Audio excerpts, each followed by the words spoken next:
Jei, koksai. Kai Riebulis. šuoks ant manęs. Krokodilas. Palauk, nejudėk rankas. Vai, koksai. Krokodils. Vai, kokias akytės. Pagavom, neim pagauti tokį.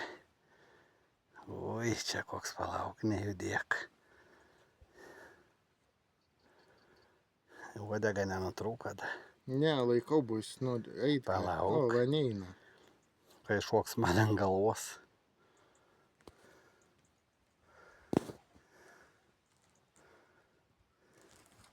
Pala, nejudėk. Nesufokusuoji. Pavers, kad gal nesufokusuoji, man visą video sugadina.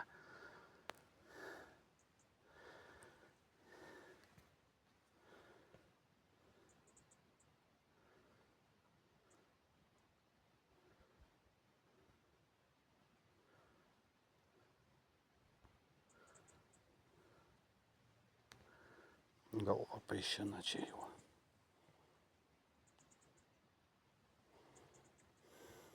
Skaičiaus nežino. Priskaičiuojame vienam poligone 27, 30, kitam poligone 2, 3, trečiam ten vienas kitas, kadangi nėra tos tikrosios dokumentacijos pilnai išlikusios. Įdomu tai, kad viena iš skandinimo vietų pateka į Lietuvos išskirtinę ekonominę zoną. Tai būtent tos Gotlando įdubos cheminio ginklo skandinimo vieta, dalis jos patenka į Lietuvos ekonominę zoną. Ir iš tikrųjų tai yra atstumas būtų apie 60 jūrmilių iki tos skandinimo vietos. Cheminio ginklo didžiulius kiekius kaupia visos valstybės, visos šalis, tame tarpe ir Sovietų sąjunga. Ir jinai galėjo atvežti kiek tai galbūt statinių ir to cheminio ginklo ir į Klaipėdą, ir į Lietuvą, galbūt ir veždavo, taip kad čia sunku pasakyti. Cheminį ginklą buvo nuspręsta skandinti itin giliose vietose, tačiau ne visada to laikytasi.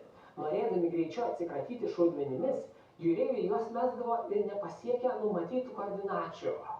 Pasirinktos vietos, kur didelis gylis virš 100 metrų, tai ir Gotlando įduboje, ir prie Bornholmo salos